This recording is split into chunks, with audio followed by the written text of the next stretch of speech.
le talent. Le talent, c'est déjà, dans la définition, quelque chose qui semble être individuel, qui tient au don, qui tient à l'inné, qui tient à l'individu. Et c'est quelque chose qui a été saisi dans les organisations, il y a quelques années en arrière maintenant, par McKinsey, à vocation de générer ce qu'on appelait la guerre des talents, en l'occurrence. La guerre des talents étant de qualifier un individu comme différent de la norme au regard de ses qualités exceptionnelles et intrinsèques à titre de performance, à titre de capacité de créativité, etc. etc.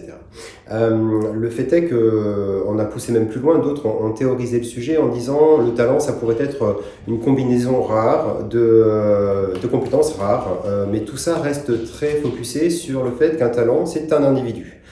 Puis après, il y a un autre modèle qui est apparu, qui est un modèle qui, pour le coup, est moins excluant, moins basé sur la performance, qui est de considérer que n'importe quel individu au sein de l'organisation dispose d'un talent. Donc, ce qu'on appelle les talents liquides, c'est des talents, des personnes qui ne sont pas basées sur la performance, à proprement parler, mais qui font vivre le collectif, qui jouent à l'informalité, à la dynamique de groupe.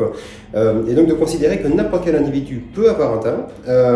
Et donc, l'enjeu, c'est de réussir quelque part à créer ce modèle inclusif, à faire jouer cette conjonction des hasards permettant à n'importe quel individu d'exprimer son talent de manière parfaitement inclusive pour le coup, c'est-à-dire que ça embarque toutes les tranches d'âge, tous les niveaux de responsabilité, et c'est très certainement ceux-là, en tout cas ceux qui répondent à ce modèle, qui sont en passe de gagner ce qu'on appelle la guerre des talents.